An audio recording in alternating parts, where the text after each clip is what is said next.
आऊज़ुबिल्लाहि मिनश्शैतानिर्रजीम बिस्मिल्लाहिर्रहमानिर्रहीम रब्बिश्रह ली सदरी व यस्सिर ली अमरी वहलुल उक़दतम मिन लिसानी यफ़क़हू क़ौली। अस्सलामुअलैकुम व रहमतुल्लाहि व बरकातुहू। आज हम सूरत अल बकरा की आयत नंबर 3 की तफसीर करेंगे। अल्लज़ीना युमिनूना बिल ग़ैबि व युक़ीमूना स्सलाता व मिम्मा रज़क़नाहुम युनफ़िक़ून। वो लोग जो गैब पर ईमान लाते हैं और नमाज कायम करते हैं और जो हमने उन्हें रिज़्क़ दिया है इसमें से खर्च करते हैं। यहाँ पे मुत्तकी लोगों के बारे में कहा गया है। मुत्तकी लोगों की पहली सिफ़त वल्लज़ीना युमिनूना बिल ग़ैब, इनकी पहली सिफ़त क्या है कि ये लोग जो गैब पर ईमान लाते हैं। यानी गैब पर ईमान लाना क्या है कि अल्लाह ताला की आखिरी किताब कुरान मजीद से फ़ायदा उठाने वाले मुत्तकियों की पहली सिफ़त है कि वो गैब पर ईमान लाते हैं। यानी वो अपने कल्ब ज़हन पर अल्लाह ताला का हक़ तस्लीम करते हैं और दिल में आने वाले अफ़कार के बारे में यकीन रखते हैं कि ये हक़ के मुताबिक हों। ईमान तस्दीक खौफ और अमल के मजमुआ का नाम है। अल्लाह ताला उसके रसूलों, किताबों, फरिश्तों और आखिरत के दिन को मान लेना और अपने अमल से इसकी तस्दीक करना ईमान है। बस मोमिन वो है जो हर उस चीज़ पर ईमान लाता है जिसकी अल्लाह ताला ने उसके रसूलों ने ख़बर दी है, ख़्वाह उसने इस चीज़ का मुशाहिदा किया हो या ना किया हो, ख़्वाह उसने इसे समझा हो या उसकी अक्ल व फ़हम की रसाई वहाँ तक ना पहुँची हो।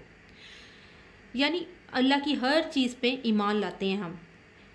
ईमान बिल ग़ैब से मुराद उन तमाम अमूर ग़ैब पर ईमान लाना है जिनका ताल्लुक़ माजी, हाल, मुस्तक़बिल, अहवाल आखिरत, अल्लाह ताला की सफ़ात और उनकी कैफ़ियत से है और जिनकी ख़बर अल्लाह ताला और उसके अम्बिया व मुरसलीन ने दी है। रसूलुल्लाह सल्लल्लाहु अलैहि वसल्लम हर रात सूरह बकरा की आखिरी आयत तिलावत करते थे जो ईमान बिल ग़ैब के बारे में है। रब्बुल इज़्ज़त ने फरमाया आमनर रसूलु बिमा उन्ज़िला इलैहि मिर रब्बिहि वल मुमिनून कुल्लुन आमना बिल्लाहि व मलाइकतिहि व कुतुबिहि व रुसुलिहि ला नुफ़र्रिक़ु बैना अहदिम मिर रुसुलिहि वक़ालू समिअना व अतअना गुफ़रानका रब्बना व इलैकल मसीर। रसूल ईमान लाया है उस पर जो उसके रब की जनाब से उसकी तरफ नाजिल किया गया है और मोमिन भी सब ही अल्लाह ताला पर और उसके फ़रिश्तों पर और उसकी किताबों पर और उसके रसूलों पर ईमान लाए हैं। उसके रसूलों में से हम किसी एक के दरमियान भी फ़र्क नहीं करते। और उन्होंने कहा हमने सुना, हमने अताअत की, हम तेरी बख्शिश तलब करते हैं ए हमारे रब और तेरी ही जानब लौट कर जाना है। सूरत अल बकरा आयत नंबर 285। ये रात को ज़रूर पढ़नी चाहिए सोने से पहले।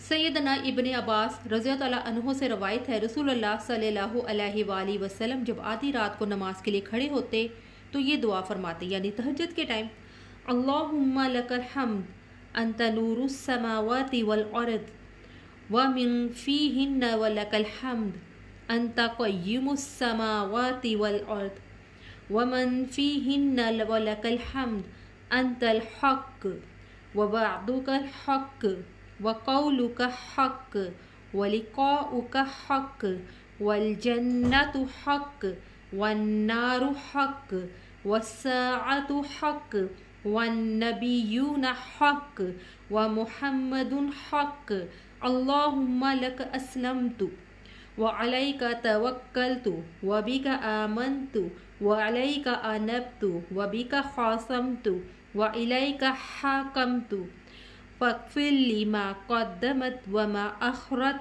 व मा असररतु व मा अअलनतु अंतल मुक़द्दिम व अंतल मुअख़्ख़िरु ला इलाहा इल्ला अंता औ ला इलाहा ग़ैरुक। तेरे ही लिए तमाम तारीफ़ें हैं तो आसमान और ज़मीन और इनमें मौजूद तमाम चीज़ों का नूर है। तेरे ही लिए तमाम तारीफ़ें हैं आसमान और ज़मीन इनमें मौजूद तमाम चीज़ों का कायम रखने वाला है।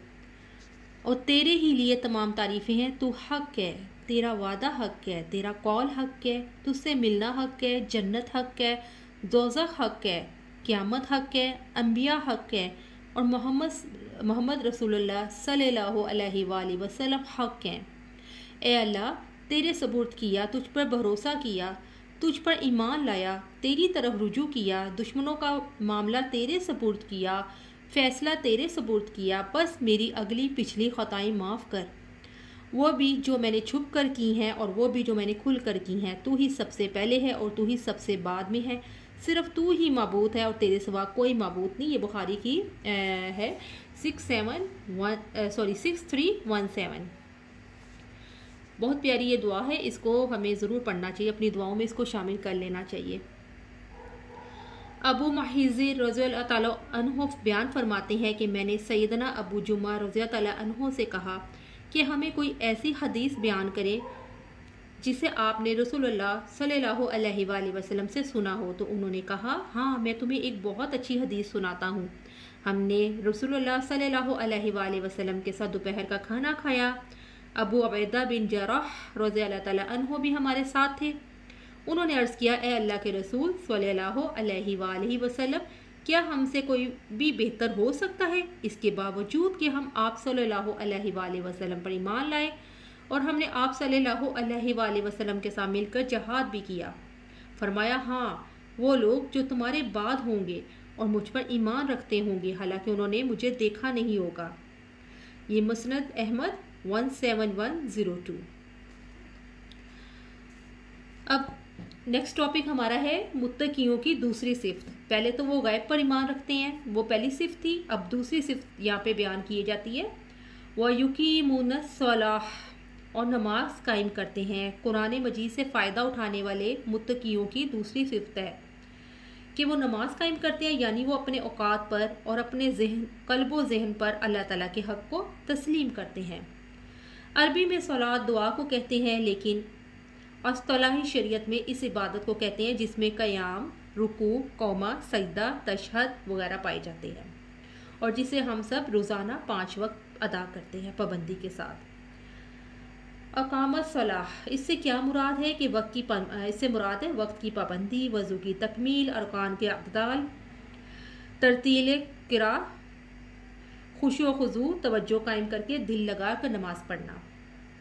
ये नहीं कि आप जो है नमाज अदा हम कर रहे हैं और ज़ाहरी सूरत व हैत के साथ नमाज पढ़ना ही काफ़ी नहीं है, बल्कि अकामत सलात ये भी है कि नमाज को जहाँ ज़ाहरी शक्ल सूरत और उसके तमाम अरकान की कामल अदायगी और उसकी शराइत व वाजिबात के साथ कायम किया जाए, वहाँ उसकी बातनी सूरत से उसकी रूह के साथ, यानी इसके अंदर हजूर कलब और अपने कौल व फ़िल में कामल तदब्बुर के साथ भी कायम करना ज़रूरी है। यानी जब हम नमाज को अदा करते हैं तो हम अच्छी तरह वज़ू भी करते हैं, हम अच्छी तरह नमाज को पढ़ते हैं, सारे अरकान भी अदा करते हैं, लेकिन हमारा जहन सोचों में गुम हो जाता है, कभी कहीं चला जाता है, कभी कहीं चला जाता है। लेकिन हम पूरी कोशिश हमें ये करनी चाहिए कि अल्लाह हमें देख रहा है, और अगर ये हम कैफियत हमारे अंदर नहीं आती तो हमें ये सोचना चाहिए कि हम अल्लाह के आगे खड़े हैं और हमने पूरी कोशिश करनी है कि जब हम पूरी कोशिश करेंगे और दिल से नमाज़ पढ़ने की कोशिश करेंगे तो खुद ब खुद हमारी रूह को भी सुकून मिलेगा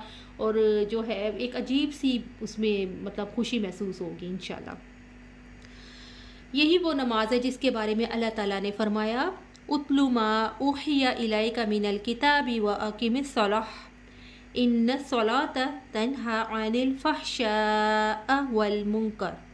आप तलावत करो इस किताब में से जो आपकी तरफ वही की गई है और नमाज कायम करो, यकीनन नमाज बेहयाई और बुरे कामों से रोकती है। यही वो नमाज है जिस पर सवाब मुरतब होता है। बस बंदा मोमिन को इस नमाज पर सवाब मिलता है जिसे वो समझ कर अदा करता है। यानी जब हम जो पढ़ रहे होते हैं हमें ये सोचना चाहिए कि हम क्या पढ़ रहे हैं। जैसे हम अल्हम्दुलिल्लाहि रब्बिल आलमीन हम पढ़ रहे हैं तो हमें इसका मायने भी आना चाहिए कि तमाम तारीफ़ें अल्लाह ताला के लिए हैं। तो इसी तरह जब ये जहन में रख के और इसका तर्जुमा और खलूस से हम पढ़ेंगे तो इंशाल्लाह और अच्छी हमारी नमाज होगी। और नमाज में फ़राइज़ और नवाफिल सब दाखिल हों। अल्लाह ताला ने नमाज की अकामत का हुक्म दिया है और नमाज पर हमेशा पाबंदी और उसकी हिफाजत का हुक्म दिया है। अल्लज़ीना हुम अला सलातिहिम दाइमून, जो अपनी नमाज की हमेशा हिफाजत करने वाले हैं। अल-मारिज 23। वक्त की पाबंदी का हुक्म दिया है। इन्ना सलात कानत अलल मुमिनीना किताबम मौकूता, बिलाशुबा नमाज हमेशा से ईमान वालों पर ऐसा फ़र्ज़ है जिसका वक्त मुकर्रर किया हुआ है। सूरह अन-निसा 103। फिर साथ साथ जमात के साथ भी अदायगी का हुक्म है। ये भी कुरान की आयत है। व अकीमुस्सलाता व आतुज़्ज़काता वर्कअू मअर राकिईन, और नमाज कायम करो और ज़कात अदा करो और रुकू करने वालों के साथ रुकू करो। सूरत अल-बकरा 43। और इसमें खुशू का भी हुक्म है कि यानी आप खामोशी के साथ और मतलब इर्द गिर्द के ख्यालात को दूर करके दिल से आप पढ़े अल्लज़ीना हुम फ़ी सलातिहिम ख़ाशिऊन, वही जो अपनी नमाज में आजिज़ी करने वाले हैं। सूरह मुमिनून आयत नंबर 2। सैयदना अब्दुल्ला बिन उमर रज़ी अल्लाह ताला अन्हु से रवायत है कि रसूलुल्लाह सल्लल्लाहु अलैहि वसल्लम ने फरमाया, इस्लाम की बुनियाद 5 चीज़ों पर कायम की गई है। अव्वल गवाही देना कि अल्लाह के सिवा कोई मबूद नहीं और बेशक मोहम्मद सल्लल्लाहु अलैहि वसल्लम अल्लाह के सच्चे रसूल हैं, और नमाज कायम करना और ज़कात अदा करना और हज करना और रमज़ान के रोज़े रखना। बुखारी की रवायत है 8। नबी करीम सल्लल्लाहु अलैहि वसल्लम ने फरमाया, मेरी आँखों की ठंडक नमाज में रखी गई है। ये भी नसाई की है। सैयदना जाबिर रज़ी अल्लाह ताला अन्हो से रवायत है, रसूलुल्लाह सल्लल्लाहु अलैहि वसल्लम ने फरमाया, बेशक आदमी और शिर्क और कुफर के दरमियान फ़र्क करने वाली चीज़ नमाज का छोड़ देना है। ये मुस्लिम की रवायत है 246। रसूलुल्लाह सल्लल्लाहु अलैहि वसल्लम ने फरमाया, हमारे और काफरों के दरमियान मुआहिदा नमाज का है। जिसने नमाज छोड़ दी उसने मुआहिदा तोड़कर कुफर किया। ये भी मुस्नद अहमद की रवायत है 346/5।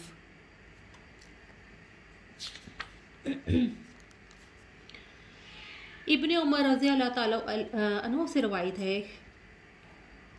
कि रसूलुल्लाह सल्लल्लाहु अलैहि वसल्लम ने फरमाया, मुझे अल्लाह की तरफ से हुक्म दिया गया है कि लोगों से जंग करूं इस वक्त तक कि वो इस बात का इकरार कर लें कि अल्लाह के सिवा कोई माबूद नहीं, और ये कि मोहम्मद सल्लल्लाहु अलैहि वसल्लम अल्लाह के सच्चे रसूल हैं। सुभान अल्लाह। रसूलुल्लाह सल्लल्लाहु अलैहि वसल्लम ने फरमाया, और जो कि नमाज की हिफाजत नहीं करेगा उसके लिए नमाज ना रोशनी बनेगी, ना ईमान की दलील बनेगी, ना निजात का सबब होगी, और वो क़यामत के दिन कारून, फ़िरऔन, हामान और अबी बिन खल्फ के साथ होगा। अल्लाह हम सबको ऐसी चीज़ से बचाए और हम सब अपनी नमाज की हिफाजत करें, आमीन। हामान कौन है? हामान जो है वो फ़िरऔन का वज़ीर था। सैयदना मुग़ीरा बिन शुअबा रज़ी अल्लाह ताला अन्हु से मरवी है, रसूलुल्लाह सल्लल्लाहु अलैहि वसल्लम इतनी देर तक क़याम करते कि आप सल्लल्लाहु अलैहि वसल्लम के पाँव फट गए। आप सल्लल्लाहु अलैहि वसल्लम से तवील क़याम की वजह पूछी, क्या आप सल्लल्लाहु अलैहि वसल्लम के अगले पीछे गुनाह माफ़ नहीं कर दी गई है? तो आपने फरमाया, क्या मैं शुक्रगुजार बंदा ना बनूं? ये मुस्लिम की रवायत है 7125। आगे आते हैं मुत्तकियों की तीसरी सिफ्त। 2 सिफ्तें हो गई हैं, तीसरी सिफ्त क्या है? वमिम्मा रज़क़नाहुम युनफ़िक़ून, और जो हमने उन्हें रिज़्क़ दिया है उसमें से खर्च करते हैं। अल्लाह ताला की किताब हदायत कुरान मजीद से फ़ायदा उठाने वाले मुत्तकियों की तीसरी सिफ्त है कि वो अपने माल पर अल्लाह ताला के हक़ को तस्लीम करते हैं और उसके रास्ते में खर्च करते हैं। अच्छा जी, रिस्क से क्या मुराद है? भी हर वो चीज़ जो अल्लाह ताला ने अता की, मसलन मालो मताबी रिस्क है, ज़िंदगी, वक्त, सलाहियत, औलाद, रवाबित वगैरह, ये सब रिस्क में आता है। फिर खर्च यानी अनफाक से मुराद है अपने माल में से अल्लाह ताला के हुक्म के मुताबिक खर्च करना। इसमें ज़कात और सदका दोनों शामिल हैं। तो ज़कात की अदायगी अहलो अयाल का नान नफ़का और अपनी हैसियत के मुताबिक नेक कामों पर माल खर्च करना इन्फाक है। रब्बुल इज़्ज़त का फरमान है, आमिनू बिल्लाहि व रसूलिही व अंफिकू मिम्मा जअलकुम मुस्तखलफीन फीह फल्लज़ीना आमनू मिनकुम व अंफकू लहुम अजरुन कबीर। ईमान लाओ अल्लाह ताला और उसके रसूल पर और खर्च करो उसमें से जिस पर उसने तुम्हें जानशीन बनाया है। चनाचा तुम में से जो लोग ईमान लाए हैं और जिन्होंने खर्च किया उनके लिए बहुत अजर है। सूरत अल हदीद आयत नंबर 7। अल्लाह ताला के इरशाद रज़क़नाहुम में इस हकीकत की तरफ भी इशारा है कि ये माल व मता जो तुम्हारे कब्ज़े में है तुम्हारी अपनी क़ुव्वत और मलकियत के बलबूते पर हासिल नहीं, बल्कि ये तो अल्लाह ताला का रिस्क है। उसी ने तो तुमको अता किया और उसी ने तुमको इस नेमत से नवाजा है। तो फिर इब्ने आदम किस बात पे तकब्बुर करते हो? अल्लाह ताला ने सारा माल खर्च करने का नहीं कहा, मिम्मा। अब यहाँ पे आया मिम्मा। मिम्मा यानी इस माल में से कुछ हिस्सा, यानी थोड़ा सा हिस्सा खर्च करना मतलूब है, और वो भी इस्तेमाल होगा जो अपने ही भाइयों को फ़ायदा पहुँचेगा। ठीक है। ग़ज़वाए हनैन में 6000 कैदी और 24,000 ऊँट और 40,000 से ज़्यादा बकरियाँ और 4000 ओकिया चांदी गनीमत में हासिल हुई थी। नबी करीम सल्लल्लाहु अलैहि वसल्लम ने इनमें से एक चीज़ को भी नहीं छुआ। सब कुछ सहाबा इकराम रज़ी अल्लाह ताला अन्हों में तकसीम कर दिया और ख़ुद खाली वापस तशरीफ़ ले आए। ये बुखारी की रवायत है 4337। सैयदना अनस रज़ी अल्लाह ताला अन्हु कहते हैं कि एक आदमी ने नबी करीम सल्लल्लाहु अलैहि वसल्लम से 2 पहाड़ों के दरमियान की बकरियां मांगी, तो आप सल्लल्लाहु अलैहि वसल्लम ने उसे इतनी ही बकरियां अता फरमा दी। वो आदमी अपनी कौम के पास आया और कहने लगा, ए कौम, इस्लाम कबूल कर लो, अल्लाह की कसम मोहम्मद सल्लल्लाहु अलैहि वसल्लम इस कदर अता फरमाते हैं कि फिर मोहताजी का खौफ ही नहीं रहता ना। ये मुस्लिम की रवायत है 6021।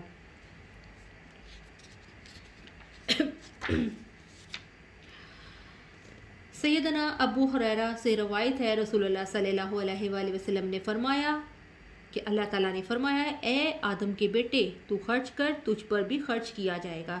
सही मुस्लिम की रवायत है 2308। सैयदना अस्मा रज़ी अल्लाह ताला अन्हा बयान करती है कि रसूलुल्लाह सल्लल्लाहु अलैहि वसल्लम ने उन्हें फरमाया, खर्च करती रहो, गिन गिन कर ना दो, वरना अल्लाह ताला भी तुम्हें गिन गिन कर देगा, वरना अल्लाह ताला भी तुमसे हाथ रोक लेगा। बुखारी की रवायत 2591। अदी बिन हातिम रज़ी अल्लाह ताला अन्हो से रवायत है कि मैंने रसूलुल्लाह सल्लल्लाहु अलैहि वसल्लम को ये कहते सुना, जहन्नम से बचो, अगरचा खजूर का एक टुकड़ा देकर ही सही, मगर सदका करके दोज़ख की आग से बचने की कोशिश करो। बुखारी 1417। तो ये आज की हमारी तफसीर थी आयत नंबर 3 की, जो हदीसों के साथ बयान की गई हैं। अल्लाह हम सबको इस्तकामत अता फरमाए और हम इस पर अमल करें। आमीन या रब्बल आलमीन। अस्सलामु अलैकुम व रहमतुल्लाहि व बरकातुहू।